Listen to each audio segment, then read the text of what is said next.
Assalamualaikum warahmatullahi wabarakatuh. Halo semuanya. Pada video kali ini, kami dari kelompok 5 kewirausahaan akan membahas mengenai manajemen dalam usaha, khususnya pada sumber daya manusia dan produksi.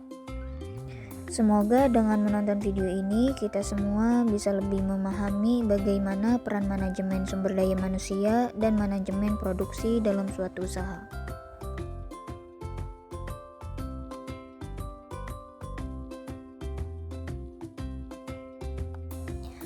Adapun beberapa poin utama yang akan kita bahas yaitu pertama adalah latar belakang, hakikat manajemen, peran manajemen sumber daya manusia, bentuk struktur organisasi, hakikat manajemen produksi atau operasional, menjabarkan proses produksi, dan terakhir adalah kesimpulan.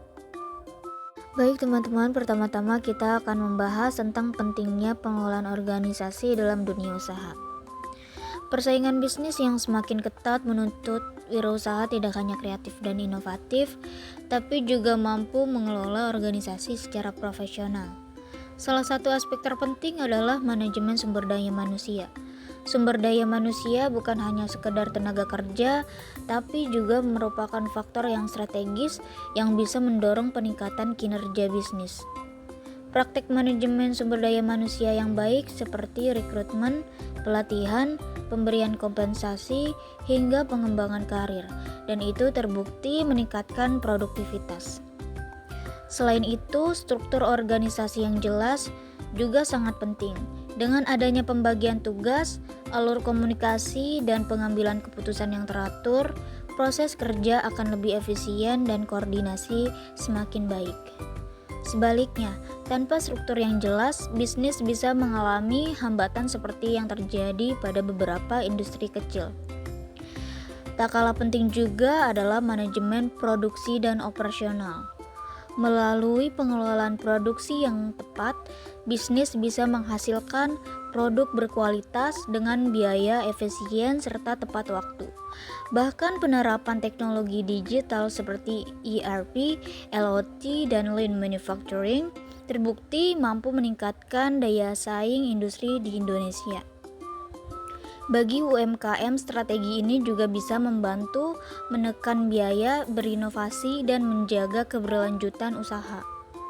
Jadi kunci keberhasilan sebuah usaha tidak hanya ada pada ide kreatif, tetapi juga pada bagaimana sumber daya manusia, struktur organisasi, serta produksi itu dikelola dengan baik. Selanjutnya, saya akan menjelaskan tentang hakikat manajemen. Bisa dilihat di dalam slide, dijelaskan bahwa kata manajemen itu sebenarnya berasal dari istilah bahasa Prancis kuno, yaitu manajemen, yang berarti keterampilan dalam melaksanakan serta mengatur suatu kegiatan. Yang artinya, manajemen bukan hanya tentang pemimpin, tapi juga tentang bagaimana seseorang bisa mengelola suatu proses dengan baik. Secara konsep, manajemen ini mencakup beberapa hal penting seperti perencanaan, pengorganisasian, pengarahan, dan pengawasan terhadap aktivitas dalam organisasi. Semua itu dilakukan dengan memanfaatkan sumber daya yang ada supaya tujuan organisasi bisa tercapai. Selain itu, manajemen juga bisa dipahami sebagai seni dalam menyelesaikan pekerjaan lewat orang lain. Jadi, manajer itu tidak bekerja sendiri, tapi mengatur dan mengarahkan timnya agar bekerja secara efektif dan efisien. Jadi, secara sederhana, manajemen adalah kemampuan untuk mengatur dan mengarahkan berbagai aktivitas organisasi supaya tujuan yang sudah ditentukan bisa benar-benar terwujud. Setelah memahami hakikat manajemen secara umum, selanjutnya kita masuk ke peran manajemen sumber daya manusia atau MSDM. Manajemen sumber daya manusia merupakan desain sistem informal dalam suatu organisasi dengan tujuan untuk memastikan bahwa bakat dan kemampuan manusia di dalam organisasi bisa digunakan secara efektif dan efisien agar tujuan organisasi dapat tercapai. MSDM ini punya peran penting banget karena berkaitan langsung dengan bagaimana organisasi bisa bertahan dan berkembang. Perannya nggak cuma di tingkat individu, tapi juga di kelompok dan organisasi secara keseluruhan. Selain itu, di sini juga dijelaskan bahwa peran SDM menjadi kekuatan utama dan kunci sukses dalam setiap aktivitas bisnis yang dijalankan. Jadi bisa dibilang kalau kualitas SDM itu adalah faktor penentu berhasil atau tidaknya suatu organisasi. Di era sekarang, tipe-tipe manajemen SDM juga mulai bertransformasi ke arah digital. Artinya, pengelola proses kerja sudah banyak yang memanfaatkan teknologi biar lebih cepat dan efisien. Jadi secara keseluruhan, peran manajemen sumber daya manusia ini bukan cuma soal mengatur orang, tapi juga bagaimana organisasi bisa memaksimalkan potensi manusianya agar bisa terus maju dan beradaptasi dengan perkembangannya zaman. Selanjutnya di sini juga ada bentuk struktur organisasi. Nah, bentuk struktur organisasi yaitu dimana kita tuh harus mampu mengidentifikasi aktivitas yang dilakukan karyawan dan menentukan garis otoritas dan tanggung jawabnya yang ada dalam perusahaan. Nah, struktur organisasi juga dimulai dengan cara dimana kita menentukan terlebih dahulu semua tugas yang ada. Lalu setelah itu kita harus mengidentifikasikan dan dikelompokkan dalam bentuk bidang kerja yang dimana ditentukan pula hubungan timbal baliknya. Struktur organisasi retail tidak harus selalu baku untuk setiap perusahaan retail. Struktur organisasi dapat berbeda antara retail yang disesuaikan dengan kebutuhan masing-masing. Selanjutnya, hakikat manajemen produksi atau operasional. Menurut Mariani, aktivitas operasional pada proses produksi melibatkan penyusunan rencana, penataan tenaga kerja, serta mesin, hingga pengawasan hasil agar sesuai dengan target yang ditetapkan. Hal tersebut menunjukkan bahwa hakikat manajemen produksi adalah proses pengelolaan sumber daya secara terstruktur untuk menghasilkan produk yang memiliki standar kualitas tertentu.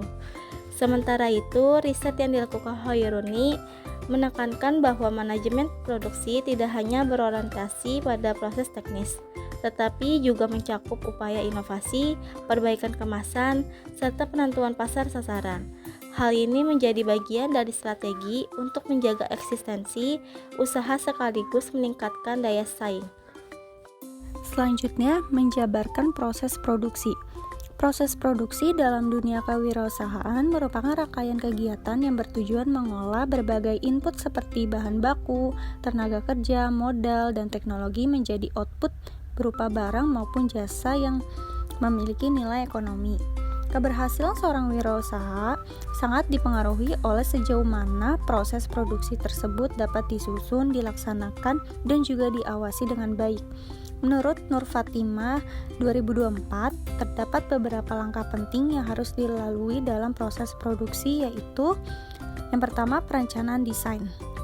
Tahap awal yang berfokus pada perancangan produk sesuai kebutuhan pasar, meliputi ukuran, bentuk, serta fungsi produk. Yang kedua, percetakan. Menghasilkan pola dasar produk yang dalam contoh kasus out of the box dilakukan melalui kerjasama dengan pihak percetakan. Yang ketiga, cutting atau pemotongan. Memotong bahan sesuai pola yang sudah ada. Tahap ini rawan menimbulkan cacat jika tidak dilakukan dengan cermat. Yang keempat, pelipatan atau perekatan. Menyatukan komponen menjadi produk jadi, sebagian besar masih dilakukan secara manual. Yang kelima, quality control, memastikan standar kualitas dipenuhi melalui pemeriksaan di setiap tahap proses. 6. Pengemasan dan distribusi, mengemas produk dengan rapi sebelum disalurkan kepada konsumen. Rangkaian ini menegaskan bahwa produksi tidak hanya sebatas membuat barang, tetapi menjaga konsistensi mutu hingga sampai ke tangan pembeli. Pengendalian didefinisikan sebagai upaya memastikan jalannya produksi sesuai dengan rencana, serta melakukan tindakan korektif bila terjadi penyimpangan.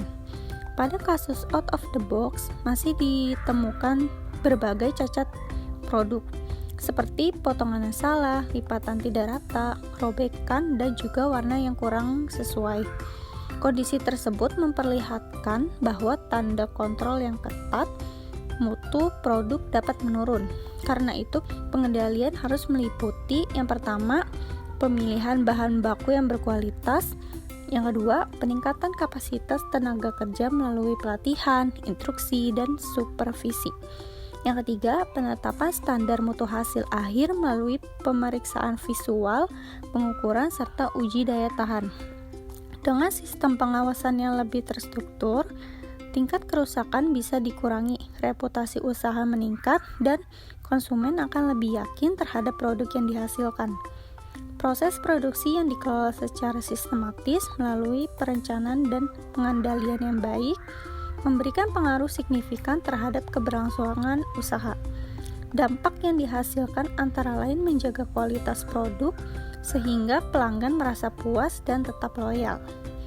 Meningkatkan daya saing produk lokal dalam menghadapi produk luar negeri. Terciptanya efisiensi usaha yang berujung pada optimalisasi keuntungan, serta terjaminnya keberlanjutan bisnis melalui kemampuan beradaptasi terhadap perubahan pasar dan juga perkembangan teknologi.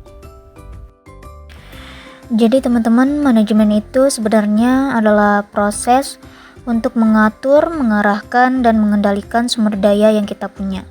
Supaya apa? Supaya tujuan organisasi atau usaha kita itu bisa tercapai dengan efektif dan efisien. Nah, dalam manajemen ada yang namanya 6M. Apa aja tuh? Nah, yang pertama ada man, money, material, mesin, method, and market. Semua unsur ini penting banget dan harus diatur dengan baik. Lalu ada menurut ahli manajemen, yaitu Henry Fayol. Menurut Henry Fayol, manajemen itu juga punya fungsi-fungsi utama seperti merencanakan, mengorganisir, mengarahkan, mengkoordinasi, dan mengawasi. Dari fungsi-fungsi ini bikin kerjaan jadi lebih teratur dan terarah. Terus dalam dunia usaha ada juga yang namanya manajemen produksi. Ini tuh proses mengubah bahan mentah jadi produk atau jasa. Tapi nggak asal jadi, harus efisien dan berkualitas. Kalau manajemennya bagus, dampaknya juga luar biasa. Terutama buat yang punya usaha, pelanggan jadi lebih puas, produk lokal makin bersaing, keuntungan bisa maksimal, dan yang penting usaha kita bisa bertahan karena mampu mengikuti perkembangan zaman dan teknologi. Jadi kesimpulannya, manajemen itu merupakan kunci penting dalam menjalankan usaha atau organisasi.